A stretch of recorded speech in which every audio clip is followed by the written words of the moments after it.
Hi hello लोगोफोर खुलुमबाय आंनि मोनसे गोदान भिडिअ नोंथांमोनखौ बरायहरनाय थाबाय। दिनै गोबां समनि उनाव दिनैसिम मोनसे गोदान भिडिअ लानानै फैलायबाय आरोना नोंथांमोननि सेरावहाय। आं दिनै मोनसे जायगायाव फैदों, गोदान लकेसन नोंथांमोनखौ देखायनो थाखाय। मा देखायनो हायो आं नोंथांमोननो देखायलांबाय थासिगोन। नोंथांमोना भिडिअखौ स्किप खालामालासिनो जोबजासिम नायलांदो आरोना। सानाबो नै हाबनोसै, बेलासिनि 5:30 जाबाय, ओंखायनो आं लेट खालामबाय थालिया। नोंथांमोननो भिडिअखौ देखायलांबाय थासिगोन। नोंथांमोना स्किप खालामालासिनो नायलांदो, नङा होमबा? लकेसनाथ' मोजाङानो, नङा होमबा? नाइस। आं थानाय जायगानिफ्रायबो गोबां मानसिफ्रानो आउट कान्ट्रिनिफ्राबो फैयो आरोना, जायफ्रानो फट'ग्राफारफोर बिथांमोना फैयो आरोना। बेबायदि जायगायाव गोबां जिब जुनार नुयो, दाउसिन दाउला नुयो। जोंनि बायदि दाउसिन दाउलाफोरखौ नुवा, बेयाव आलदा आलदा रोखोमनि दाउसिन दाउलाफोरखौ नुयो। ओंखायनो बिथांमोना बेलासिनि वाक खालामनाय सिस्टेमाव फैनानै नायगिदिंफैयो आरोना। नोंथांमोना भिडिअखौ स्किप खालामालासे नायलांदो। नै बेथिंजों गालैहाय जिबबो थांनो हायो आरोना। जिब सोरबाफोर जिबजोंबो फैयो। नोंथांमोनखौ आंनि गोदान भिडिअ गुरैयै खावलायहरो आरोना बयखौबो। आंनि नैबे अनसोरां बर' इउटुब चेनेलावहाय आं बेफोरबायदि ब्लग भिडिअ होआखैमोन, बा आं होनो होननानै सानाखैमोन। नाथाय दायो गोसो जादों आरोना ब्लग भिडिअ होनो होननानै। ओंखायनोथ' आं दिनै फार्स्ट टाइम बेफोरबायदि लकेसनाव फैनानै दिनै मोनसे नोंथांमोननि सेरावहाय ब्लग भिडिअ लाबोदों आरोना। नोंथांमोना जाहाथे मोजां मोनोबा भिडिअखौ साबस्क्राइब खालामना होदो, जायफ्रानोखि आंनि बे अनसोरां बर' इउटुब चेनेलावहाय गोदान, नङा होनब्ला? नोंथांमोननि सापर्टआ आरो आंजों बेबायदिनो अरायसम थाबाय थागोन होनना आसा खालामो आरोना। लोगोफोर नायलांदो जा नेचारेल लकेल एकदम जोंफोरनि बायदि जायगायाव। मोनाबाथाय एसे गिनो गोनां जायो आरोना। बेफोराव मोनाफोर बायदोंबा एसे गिनो गोनां जायो, मानो होनबा बिराद गोजान गोजानावसो न' गिरि दङ नालाय। ओंखायनो बेफोराव मैफोरा फैयो, हाग्रानि जुनारफोरा फैयो ना। ओंखायनो हारसिंफोर बेरायनो एसे दिगदार आरोना मोनाबायबाथाय, सान हाबबाथाय।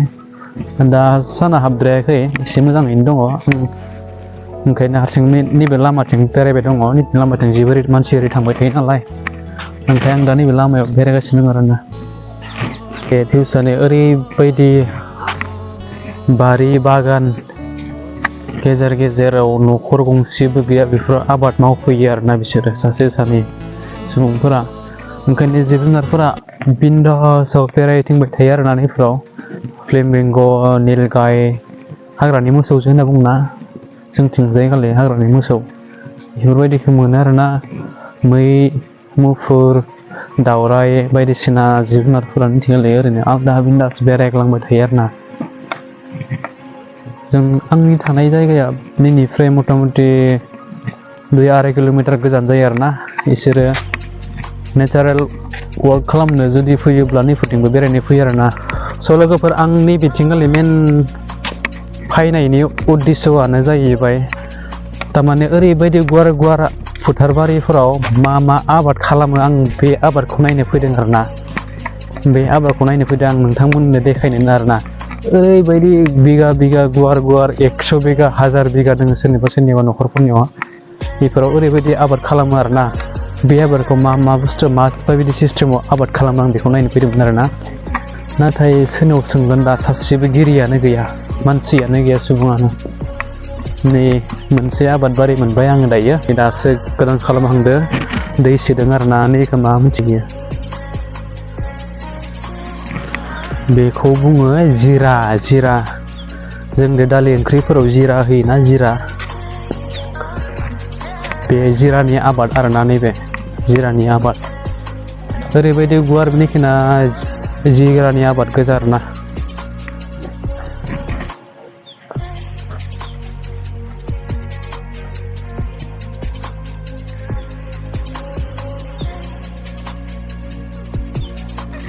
नैफोरबायदि दाउसिन दाउलाफोरा नैफोरबायदि आबाद बारियाव जे दै लाबोना होयोना, दै लाबोना होयोबा बिसोरो दै मोना नालाय गोबां आंखालनियाव दैनि आबादबारि फोथारफोर गेजेराव बिसोरनि बे गोथां पाइप नुदों जा गेजेराव बेसेबा गोजाननिफ्रायसो लाना फैदों बिसोरो बे दैखौ मेचिना बै नुहुरनाय गोजानावसो गाबदों नुदों दा ओंखायनो दैनि आंखाल नालाय नैबे आबादाव जिबायदि दै रानना होयो दाउसिन दाउलाफोरा बेफोरबायदि दै रानना होनाय आबादबारियाव दै राननायखौसो बिसोरो मोनलोंफैयो ओंखायनो बेलासि समाव निजोम जायगा समाव निजोम समाव रावबो गैयि समाव बेफोर दाउसिन दाउलाफोरा फैनानै दैखौ लोंफायो आरोना एम्फौ एनला जिब जुनार ओंखायनो जोंफोरनि बै आं थानाय खाथियाव गेस फैयो आरोना फट'ग्राफारफोरा बिथांमोना नायनो फैयो आरोना बेयो मा आबाद आं नोंथांमोननो खाथियावहाय देखायनो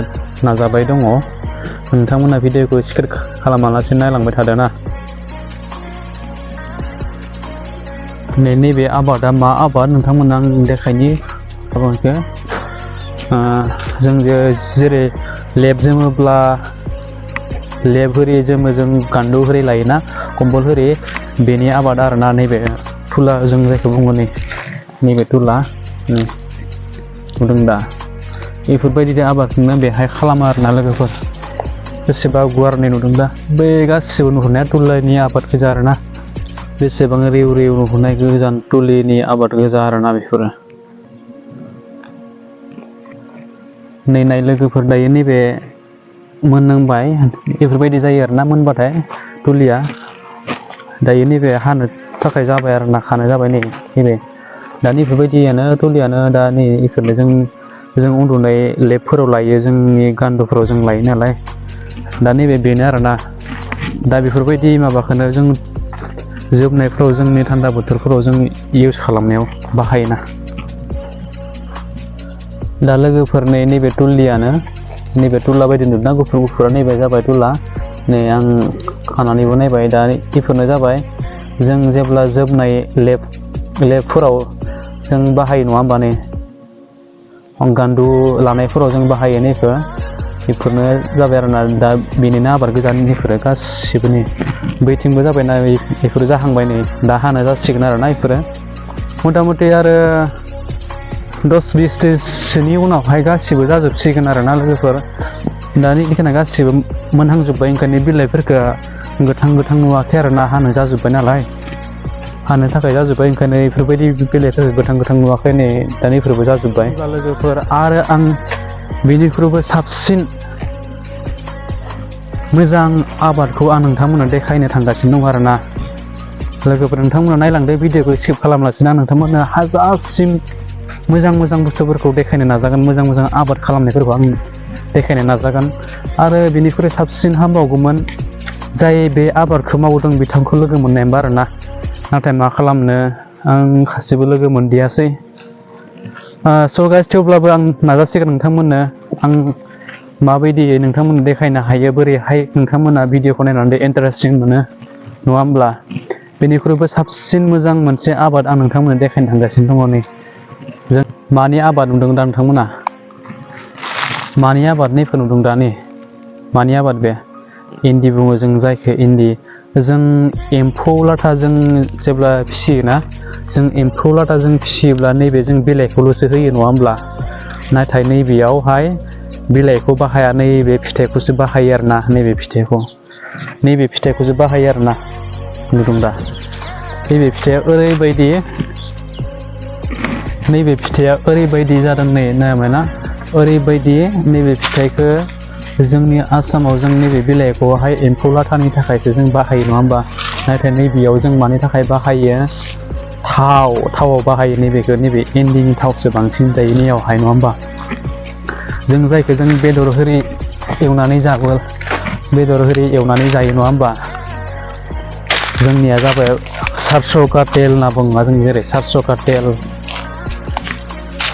सारस'खौ जों मा होननानै बुङो जोंनि बर'आव बेसरनि थाव नङा होमब्ला निथिंगालि बेसरनि थाव मोनो नाथाय गोबां दाम निथिंगालि राबायबो हानबाय नैबेखौ दानबाय निथिंगालि फिथाइया बारा गैला नालाय दानबाय नै लोगोफोर दाननानै बेफोरबायदि ज' खालामनाय दोनबाय नैबे राबाय नालाय फिथाइया रानायखाय बेखौ दाननानै दोनबाय नै मोनजोब्बाय नङा होमबा नै नुदों मोनबाय मोननानै दा बेफोरखौ बेफोरबायदि जमा खालामना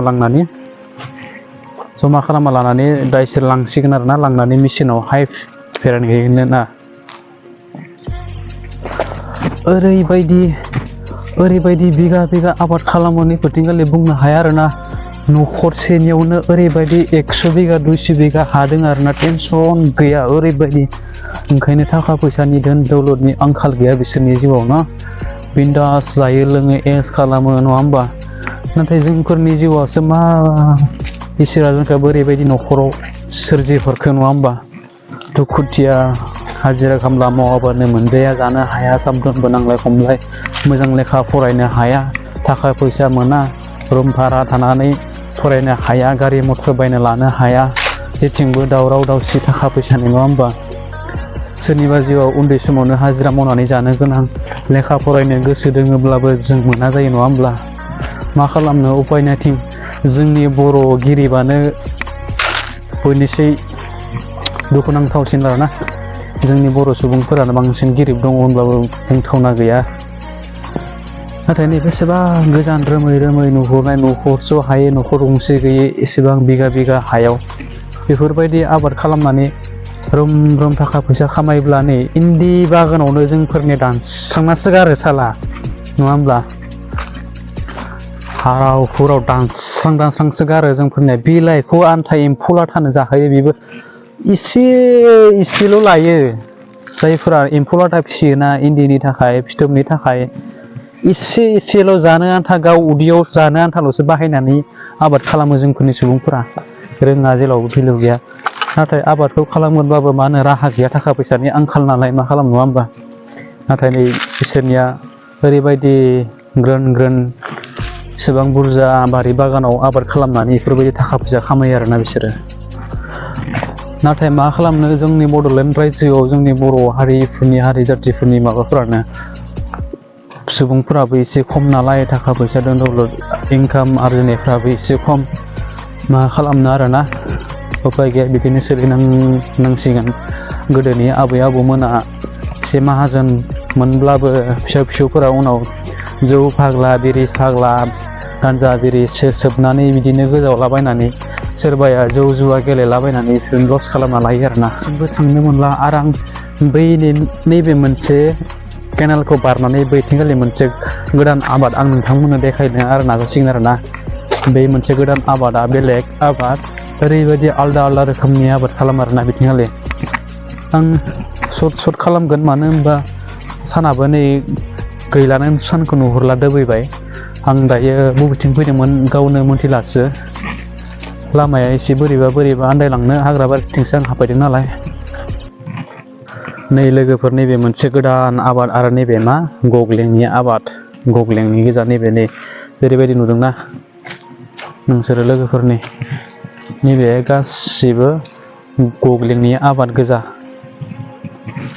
बेसेबा बिगा आरो बेबो नाय ओरैबायदि नुहुरसायो गोजानाव लागि नङा होमबा नै बेसे मोजां जादों आरोना लोगोफोर मा बुंनो आबाद थोलियाव बेरायना बैना बेसेबा गोजोन मोनो आरो नेचारेल हारियालि गोथां मै गाब सोमखोर मिथिंगाजों बुंफबनाय बेसे समायना गोथां येल्ल' कालारनि बिबार बारनायजों मोदानफबनायजों समायफ्लेनाय बेसर बिबारनिफोरबायदि नम्बानि बेसे मोजां बिबार बारहांजोब्बाय नै बेफोर दा बेसेबा गुवार बिगा बेफोरनि एसेबां गोलाव गुवार होमबा बेसेबां रां खामायनो हायो बिसोरना बेसेबां थाखा टेनसनानो गैया जोंफोरनियासो सोरांबानो हाजिरा मावो टिफिन फिसा बायना लानानै ओंखाम थफ्ला जुना लानानै मालायनायाव दोखो हाजिरा खामला माव सानसे दोखो मावनानै बेसेबां मोनो 200 300 हाइस मोनगोन 400 नङा होमबा लोगोफोर बेनि अनगायै मा दङ गासैबो जोंनि बर' न'खराव दैनि अनगायै गासिखौबो बायनो गोनां जायो अब्ला जोंनि आखायाव मा फैसा बासायनानै नङा होमबा ओरैबायदि जादों आरोना मोनसे लामायानो गैया आरो हाबनो दायो बावलांलांबायसो नायनायावनो आबाद बारि फोथार बारि गेजेर फैनानै एसे गोजोन गोजोन इन्टारेस्टजों बेरायग्लांना बे लामाखौनो बावलायलांबाय आङो बबेथिंमोनथाय। स' जियानो जा लोगोफोर, नोंथांमोना आंनि भिडिअखौ नायलांबाय, आसा खालामो नोंथांमोना आंनि भिडिअखौ नायनानै मोजां मोनबाय जानो हागौ आरो मोजां मोननानै आंखौ बेबायदिनो नोंथांमोना सापर्ट होबाय थागोन। आरो जायफ्रानोखि आंनि चेनेलावहाय गोदान, नोंथांमोना आंनि चेनेलखौ नायनानै साबस्क्राइब खालामना लागोन होननानै आं मिजिं थियो आरोना। स' मोनाहांबाय, अब्ला आं थांनोसै लोगोफोरना। फाइनालि दायो मोनामारबायानो नङा होमब्ला, आरो बारा सम नांलिया, मथा मथि 10-15 मिनिटसो सम नांबावगोन आं रुम सहैनो।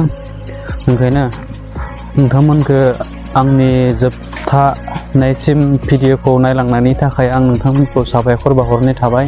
लोगोसे आसा खालामो नोंथांमोना आंखौ बेबायदिनो हाजासिम सापर्ट होलांबाय थागोन आरो आंबो नोंथांमोननिफ्राय बेबायदिनो सापर्टखौ मोनबाय थागोन अराय समनि थाखाय। आरो जायफ्रानोखि आंनि चेनेलावहाय गोदान, प्लिज अननानै नोंथांमोनखौ आंनि अनसोरां बर' इउटुब चेनेलावहाय नोंथांमोनखौ बरायहरनाय थाबाय। लोगोसे आंनि चेनेलावहाय गोदानब्ला नोंथांमोना साबस्क्राइब खालामनानै होदो आरोना। जय बर' हारिनि जय। थेंक इउ सो माच, थेंक इउ फर वाचिं।